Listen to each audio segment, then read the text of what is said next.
Teu sacrifício lá na cruz me trouxe vida, meu Jesus.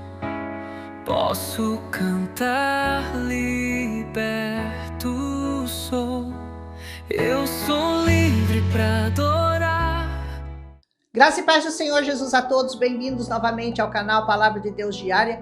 Eu espero que vocês estejam gostando dos nossos estudos. Se for a sua primeira vez aqui, inscreva-se no canal, aperte o sininho das notificações para receber um capítulo todos os dias dessa poderosa palavra. E se você já é inscrito, não esquece de deixar um like e fazer um comentário, porque isso ajuda muito a nós divulgarmos o nosso canal. Se puder, passar para mais pessoas, compartilhar esse vídeo, eu agradeço de todo o coração. Hoje nós estamos aqui em Deuteronômio capítulo 3, que vai falar de uma grande guerra que aconteceu lá naquele tempo que eles estavam ainda tentando chegar na terra de Canaã.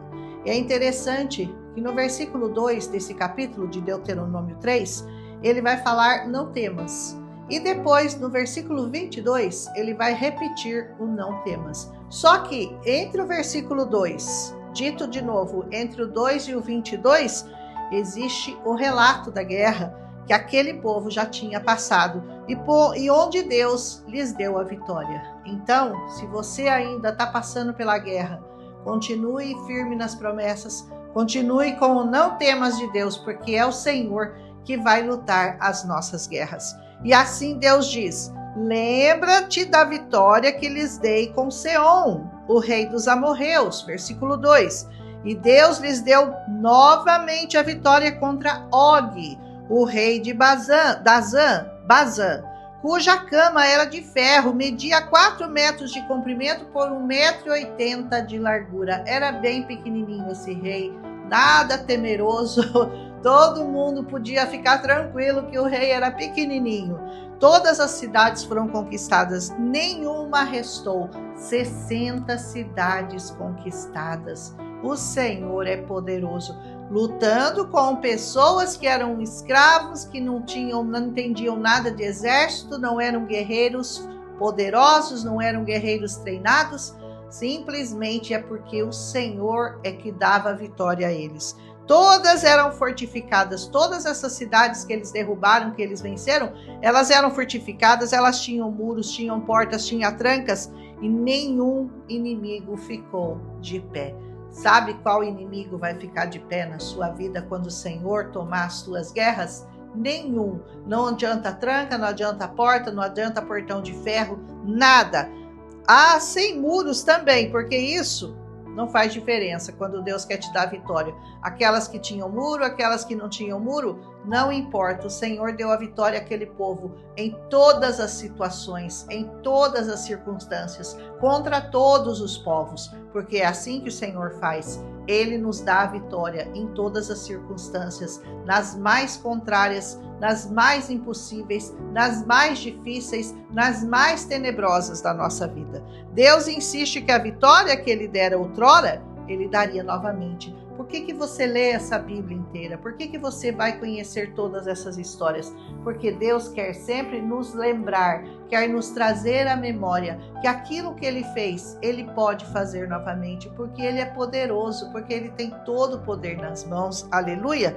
Por isso Ele descreve as vitórias já conquistadas, para que eles não temessem. E repete então no versículo 22 o que ele já tinha falado no versículo 2, para que eles não temessem. Essa é a vitória que Deus dará à sua igreja. Todos os inimigos de Deus serão derrotados, serão postos de joelhos, e todo joelho vai se dobrar e toda língua vai confessar que o Senhor Jesus é o único Deus, o único Salvador. Então, não há dificuldade nenhuma para o povo de Deus derrotar seus inimigos quando o Senhor é que luta por nós. Se você lutar sozinho, certamente será difícil para você. Mas quando você toma essas lutas e você leva essa luta para o trono de Deus, com certeza a vitória virá. Quem é o nosso grande inimigo? Será que é a pobreza? Eu acho que não. Deus nos dá riquezas espirituais.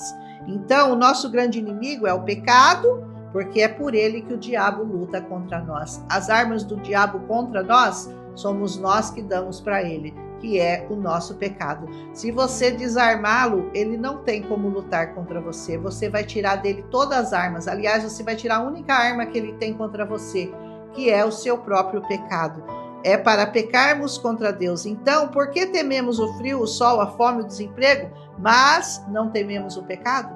Será que você tem medo da circunstância, mas do pecado que tão de perto te assola, desse você não teme? Esse é o único que você deveria temer, porque essa é a arma do inimigo contra você e é a única que pode te derrotar. Então lembre-se das vezes que Deus já te socorreu, lembre-se das vezes que Deus já te deu vitória, lembre-se das vezes que Deus já esteve na sua vida e já te livrou de circunstâncias terríveis, que eu tenho certeza que se você tem um caminhar com Deus, se você tem uma história com o Senhor, certamente você tem vitórias para contar.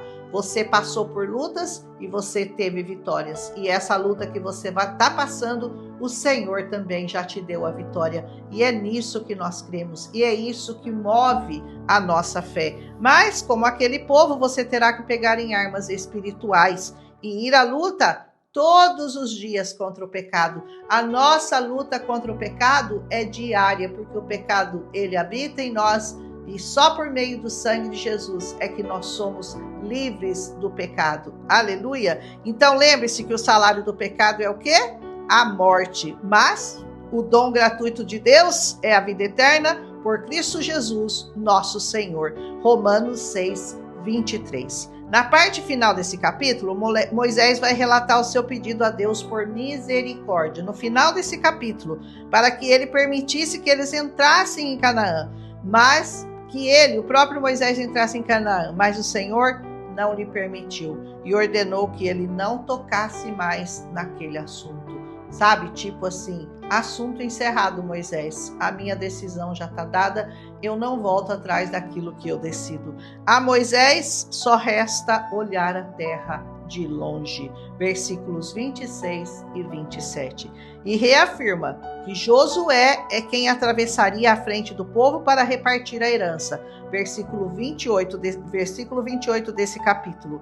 Moisés apenas veria a terra, mas quem entraria era Josué. Amém? Ora, a terra que Deus nos prometeu, nós também só conseguimos ver com os olhos espirituais. Só com os olhos da fé nós conseguimos vislumbrar a terra que o Senhor já me deu.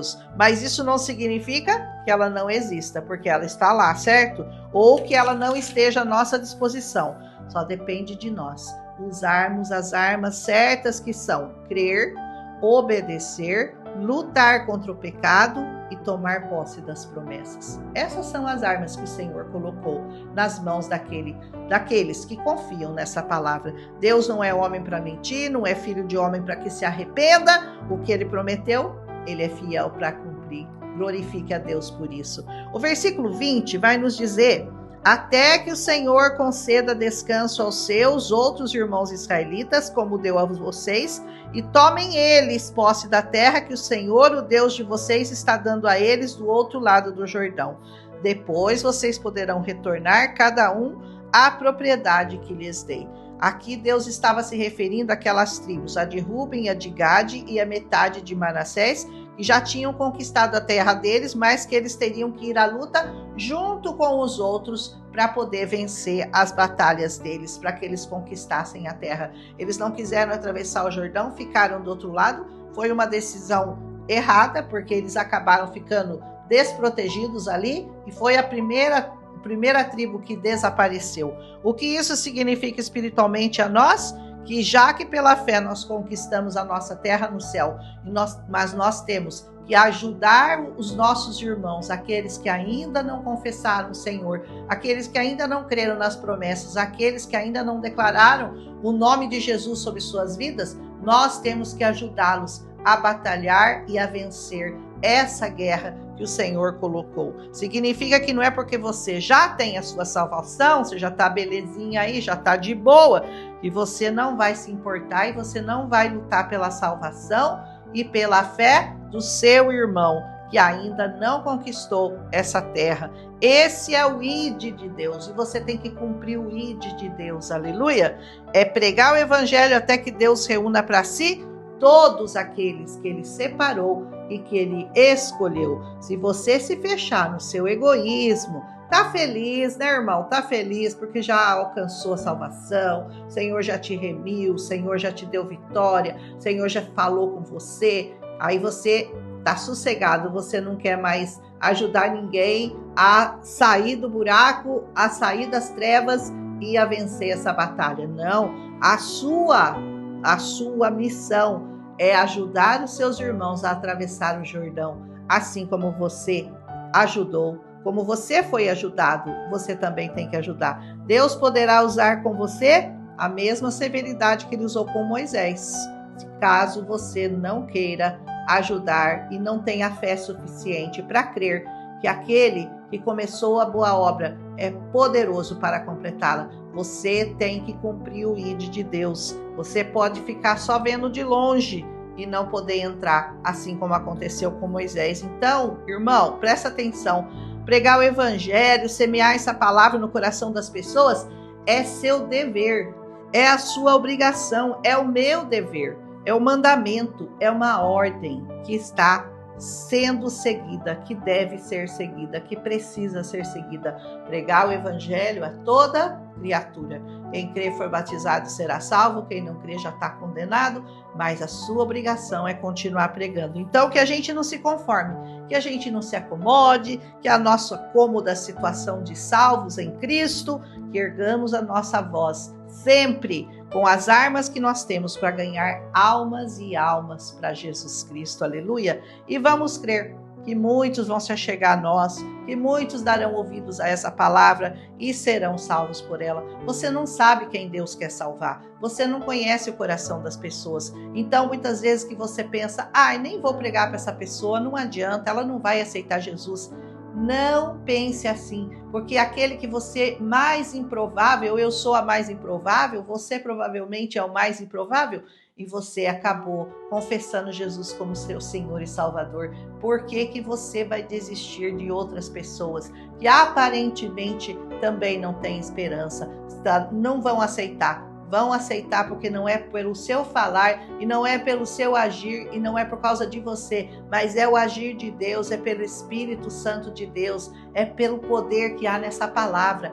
Você não convence ninguém, mas o Espírito Santo conhece os corações das pessoas e Ele é capaz de convencer. Aquilo que você não é capaz de fazer, Ele pode, mas a sua parte você tem que fazer. E qual é a sua parte? Jogar a semente, semear esse evangelho a toda criatura. Então, se você entendeu, fiquem felizes. A gente vai se encontrar na terra prometida. Aleluia! Um abraço em Cristo Jesus. Amanhã a gente vai voltar com Deuteronômio, capítulo 4, que Moisés vai anunciar a morte dele.